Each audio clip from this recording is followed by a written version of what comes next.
This right here is a television state-of-the-art control room where daily broadcasts are produced in real time. This is mainly supported by audiovisual equipment. Hello and welcome to Doing Business in Rwanda. My name is Mugisha. On this particular episode, we take a look at the audiovisual industry here in Rwanda, and of course that it is expected to grow immensely in the year 2018-2019 across the globe, but mostly buoyed by the advancements in technology. Now, we'll also go on ground to look at the industry in the country, but also take an African perspective on this particular industry. This is Doing Business in Rwanda.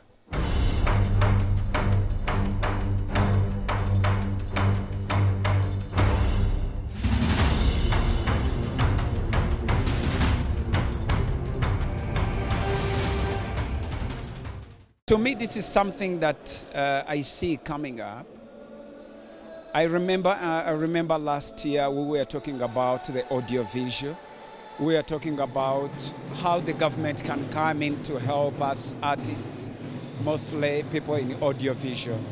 And to me, I'm so happy that at least I can see that some sparks are over there now.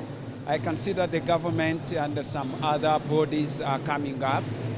This is a very good sign to me. It's a very, very good sign to me that something is going to come up. So we brought here experts from Europe, America. We have Asians, we have West African, and also East African countries, representatives. We have government officials, we have private sector people, we have filmmakers, we have all people together here. So we'll be having debates to discuss how we can really strengthen the sector. Ideas being co-production, financing, legal framework. Then also we will have some discussions on what we can do to promote the sector here within Rwanda particularly, and then in Africa in general. The government is recognizing our arts, well, the visual arts and audio. And these things that help are tools that help us to communicate very well. And if the government is actually recognizing this industry and starting to support them, having this forum, I think it's a really, really great step forward to having even a better industry. And I think for me, I was very, very happy for something like this to happen.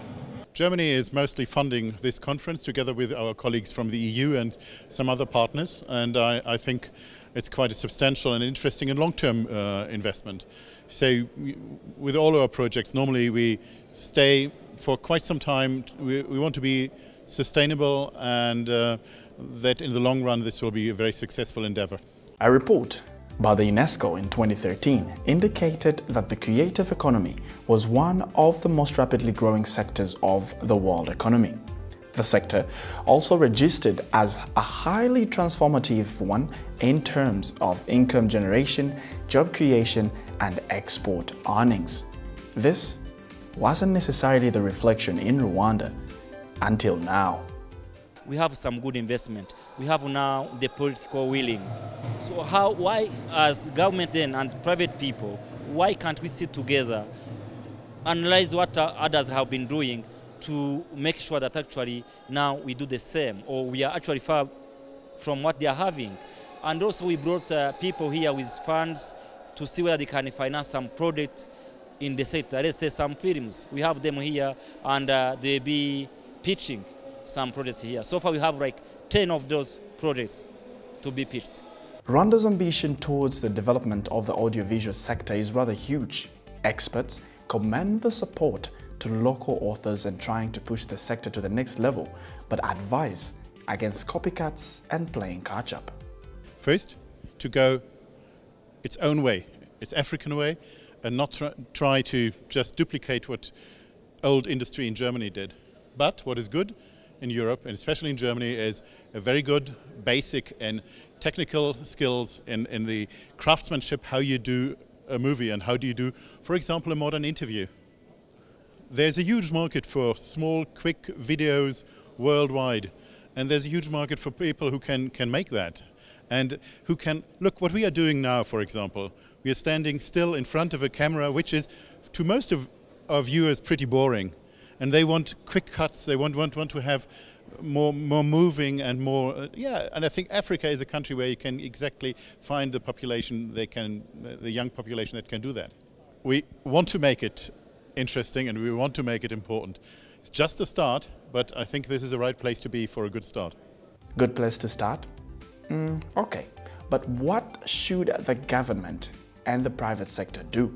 The government, maybe they can start a campaign to talk about film, audiovisual industry, to talk about the benefits, to talk about what they should help people, or to even let people know that the government is supportive to the industry. I think that's the way of bringing many people on the board. We do have film schools.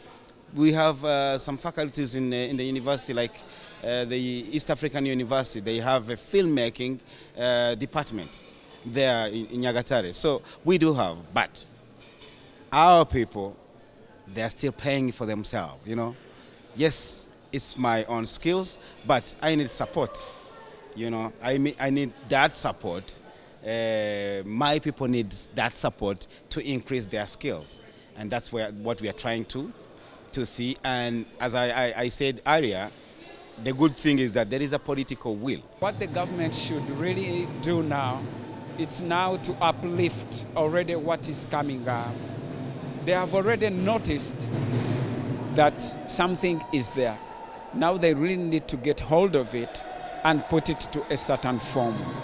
Since they know that audiovisual or art in general is so profitable in the government, I would say, not only that, even in the revenues, because we have seen so many countries are now getting revenues out of art.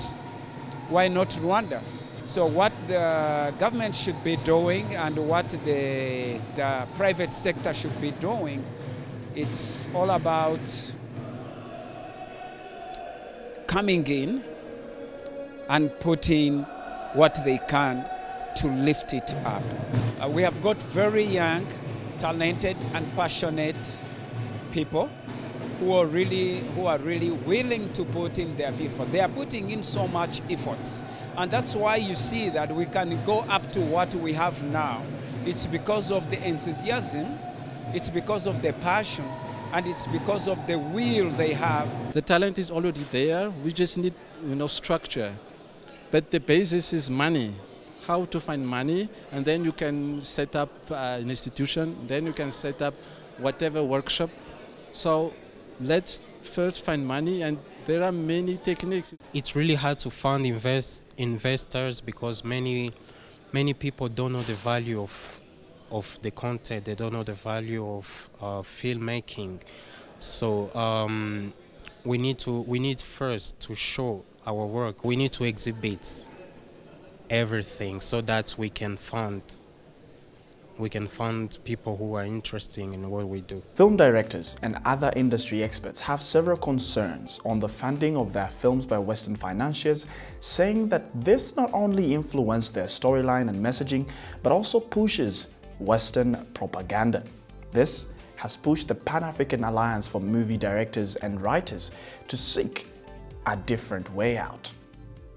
The other part of the world is too involved in how we produce our movie, and it has an impact in the content, even the content. What is the best movie? Because the money comes from those places. So the concern of FEPASI and APACER is the Pan-African Alliance for the Scriptwriters and Directors. Is we are trying to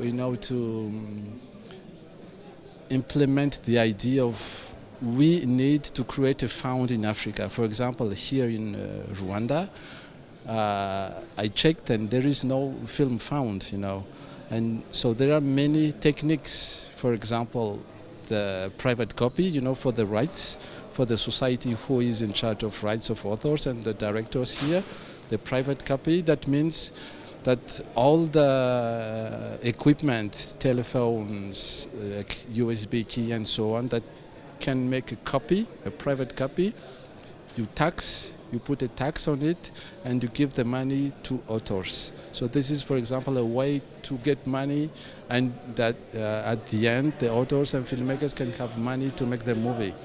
And the structure, I know that there is a law already, you know, I mean there is a law about cinema, so this is the basis. But the main idea is how in Africa we can have a Pan-African film fund, you know, so then we can control the content of our movie. We can control how we produce, we can control how we distribute, and this is a policy decision, you know, this is, you know, all the government, our president needs to be aware of that. Allow us to leave it right there on this episode of Doing Business in Rwanda, with stakeholders calling upon governments and private sector players to step in and take the audiovisual industry to another level. If you have any more feedback that you need, send us an email to dbir@abn360.com or tweet us directly at dbirwanda. My name is Mugisha, and from the entire Doing Business in Rwanda team, thank you very much for joining us.